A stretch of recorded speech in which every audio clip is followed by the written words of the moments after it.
ओम श्री गणेशाय नमः। श्री शिव महापुराण रुद्र संहिता षष्ठी खंड 18वां अध्याय। इस अध्याय में हम जानेंगे शिव मंदिर में दीप दान के प्रभाव से पाप मुक्त होकर गुण निधि का दूसरे जन्म में कलिंग देश का राजा बनना और फिर शिव भक्ति के कारण कुबेर पद की प्राप्ति। ब्रह्मा जी बोले, उन वृत्तांतों को सुनकर वह दीक्षित पुत्र अपने भाग्य की निंदा करके किसी दिशा को देखकर अपने घर से चल पड़ा। कुछ काल तक चलने के पश्चात वह यज्ञ दत्त पुत्र दुष्ट गुण निधि थक जाने के कारण उत्साहहीन होकर वहीं रुक गया। वह बहुत बड़ी चिंता में पड़ गया कि अब मैं कहाँ जाऊँ, क्या करूँ। मैंने विद्या का अभ्यास भी नहीं किया और ना तो मेरे पास अत्यधिक धन ही है। दूसरे देश में तत्काल सुख तो उसी को प्राप्त होता है जिसके पास धन रहता है। यद्यपि धन रहने पर चोर से भय होता है, किंतु यह विघ्न सर्वत्र उत्पन्न हो सकता है। अरे, याजक के कुल में जन्म होने पर भी मुझ में इतना बड़ा दुर्व्यसन कैसे आ गया, यह आश्चर्य है। किंतु भाग्य बड़ा बलवान है, वही मनुष्य के भावी कर्म का अनुसंधान करता है। मैं भिक्षा मांगने के लिए नहीं जाता हूँ। मेरा यहाँ कोई परिचित भी नहीं है और न मेरे पास कुछ धन ही है। मेरे लिए कोई शरण तो होनी ही चाहिए। सदैव सूर्योदय होने के पूर्व ही मेरी माता मुझे मधुर भोजन देती थी। आज मैं यहाँ किससे मांगू? मेरी माता भी तो यहाँ नहीं है। ब्रह्मा जी बोले, हे नारद, इस प्रकार बहुत सी चिंता करते हुए वृक्ष के नीचे बैठे बैठे वह अत्यधिक दीनहीन हो उठा। इतने में सूर्य अस्ताचल को चला गया। इसी समय कोई शिव भक्त मनुष्य अनेक प्रकार की परम दिव्य पूजा सामग्रियां लेकर शिवरात्रि के दिन उपवास पूर्वक महेश्वर की पूजा करने के लिए अपने परिवारजनों के साथ नगर से बाहर निकला। शिव जी में रत चित्त वाले उस भक्त ने शिवालय में प्रवेश करके सावधान मन से यथोचित रूप से शंकर की पूजा की। भगवान शिव के लिए लगाए गए नैवेद्य के पकवानों की गंध को सूंघकर पिता के द्वारा परित्यक्त मात्रहीन तथा भूख से व्याकुल यज्ञदत्त का पुत्र वह ब्राह्मण गुण निधि उसके पास पहुंचा। उसने सोचा कि ये सभी शिव भक्त जब रात्रि में सो जाएंगे तब मैं शिव पर चढ़ाए गए इस विविध नैवेद्य को भाग्यवश प्राप्त करूंगा। ऐसी आशा करके वह भगवान शंकर के द्वार पर बैठ गया और उस भक्त के द्वारा की गई महापूजा को देखने लगा। भक्त लोग जिस समय भगवान शिव के सामने नृत्य गीत आदि करके सो गए, उसी समय वह नैवेद्य को लेने के लिए भगवान शिव के मंदिर में घुस गया। वहां पर जल रहे दीपक के प्रकाश को मंद देखकर पकवानों को देखने के लिए अपने उत्तरीय वस्त्र को फाड़ करके बत्ती बनाकर दीपक को प्रकाशित कर यज्ञदत्त के उस पुत्र ने आदर पूर्वक शिव के लिए लगाए गए बहुत से पकवानों के नैवेद्यों को एकाएक सहर्ष उठा लिया। इसके बाद उस पकवानों को लेकर शीघ्र ही बाहर जाते हुए उसके पैर के आघात से कोई सोया हुआ व्यक्ति जग उठा। शीघ्रता करने वाला यह कौन है, कौन है, इसे पकड़ो। इस प्रकार भय युक्त ऊंची वाणी में वह व्यक्ति चिल्लाने लगा। भयवश वह ब्राह्मण जब भाग रहा था, उसी समय वहां पुररक्षकों ने पहुंचकर उसे मारा, जिससे वह अंधा होकर तत्काल मर गया। हे मुने, यज्ञदत्त के उस पुत्र ने निश्चित शिव की ही कृपा से नैवेद्य को खा लिया था, ना कि अपने भावी पुण्य फल के प्रभाव से। इसके पश्चात उस मरे हुए ब्राह्मण को यमलोक ले जाने के लिए पाश मुग्दर हाथ में लिए हुए यम के भयंकर दूत वहां आकर उसे बांधने लगे।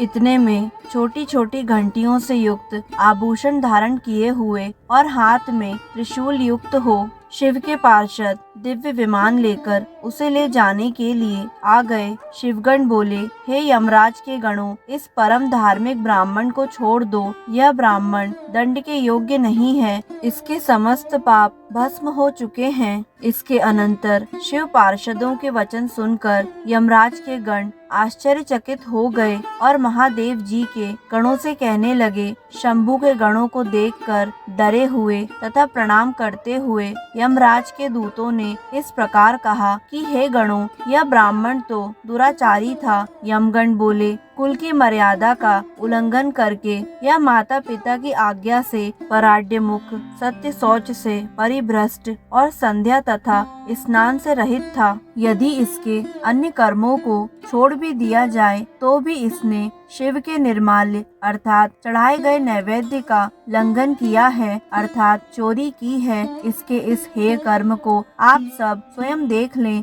आप जैसे लोगों के लिए यह स्पर्श योग्य भी नहीं है। जो शिव निर्माल्य को खाने वाले, शिव निर्माल्य की चोरी करने वाले और शिव निर्माल्य को देने वाले हैं, उनका स्पर्श अवश्य ही पाप कारक होता है। विष को जानबूझकर पी लेना शेषकर है और अछूत का स्पर्श कर लेना भी अति उत्तम है, किंतु कंठगत प्राण होने पर भी शिव निर्माल्य का सेवन उचित नहीं है। धर्म के विषय में आप सब जिस प्रकार प्रमाण हैं वैसे हम लोग नहीं हैं। हे शिवगण सुनिए, यदि इसमें धर्म का लेश मात्र भी हो तो हम सब उसे सुनना चाहते हैं। यम के दूतों की इस बात को सुनकर शिव के पार्षद भगवान शिव के चरण कमल का स्मरण करके कहने लगे। शिव के सेवक बोले, हे यम किंकरों, जो सूक्ष्म शिव धर्म है जिन्हें सूक्ष्म दृष्टि वाले ही जान सकते हैं, उन्हें आप सदस्य स्थूल दृष्टि वाले कैसे जान सकते हैं। हे यमदूतों,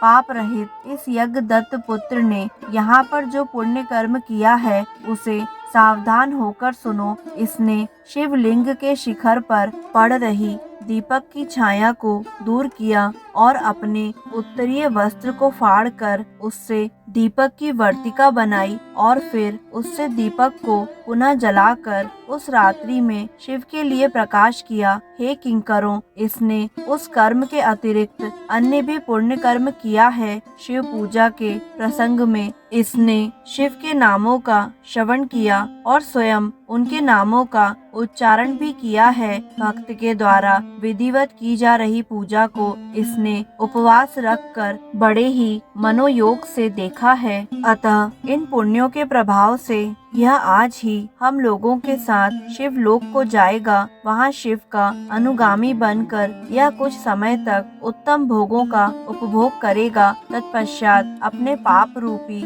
मैल को धोकर यह कलिंग देश का राजा बनेगा, क्योंकि यह श्रेष्ठ ब्राह्मण निश्चित ही शिव का प्रिय हो गया है। हे यमदूतों, अब इसके विषय में कुछ कहने की आवश्यकता नहीं है। तुम लोग जैसे आए हो वैसे ही अति प्रसन्न मन से अपने लोक को चले जाओ। ब्रह्मा जी बोले, हे मुनीश्वर, उनके वाक्य को सुनकर पराड्यमुख हुए समस्त यमदूत अपने लोक को लौट गए। हे मुने, गणों ने यमराज से गुण निधि के उस संपूर्ण वृत्तांत का निवेदन किया और शिव दूतों ने उनसे जो कहा था वह समाचार आरंभ से उन्हें सुना दिया। धर्मराज बोले, हे गणों, तुम सब सावधान होकर मेरे इस वाक्य को सुनो। जैसा आदेश दे रहा हूँ वैसा ही प्रेम पूर्वक तुम लोग करो। हे गणों, इस संसार में जो श्वेत भस्म से त्रिपुंड धारण करते हैं उन सभी को छोड़ देना और यहाँ पर कभी मत लाना। हे गणों, जो श्वेत भस्म से शरीर में उद्दूलन करते हैं उन सबको तुम लोग छोड़ देना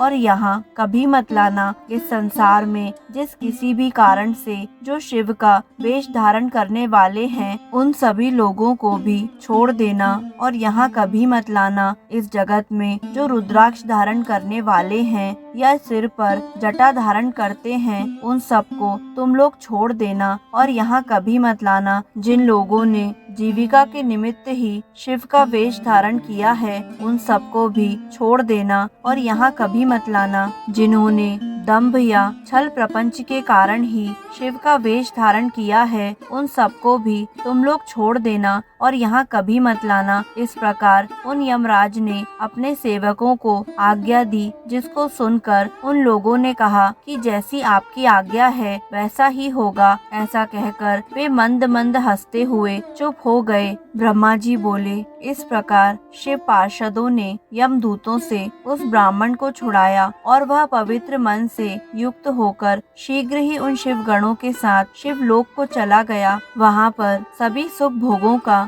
उपभोग करके तथा भगवान सदाशिव एवं पार्वती की सेवा करके वह दूसरे जन्म में कलिंग देश के राजा अरिंदम का पुत्र हुआ। उस शिव सेवा परायण बालक का नाम दम हुआ। बालक होते हुए भी वह अन्य शिशुओं के साथ शिव की भक्ति करने लगा। क्रमशः उसने युवावस्था प्राप्त की और पिता के परलोक गमन के पश्चात उसे राज्य भी प्राप्त हुआ। उसने प्रेम पूर्वक अनेक शिव धर्मों को प्रारंभ किया। हे ब्राह्मण, दुष्टों का दमन करने वाला वह राजा दम शिवालयों में दीपदान के अतिरिक्त अन्य कोई धर्म नहीं मानता था। उसने सभी ग्राम और जनपद प्रमुखों को बुला करके यह आदेश दिया कि तुम लोगों को शिवालयों में दीप प्रज्वलन की व्यवस्था करनी है।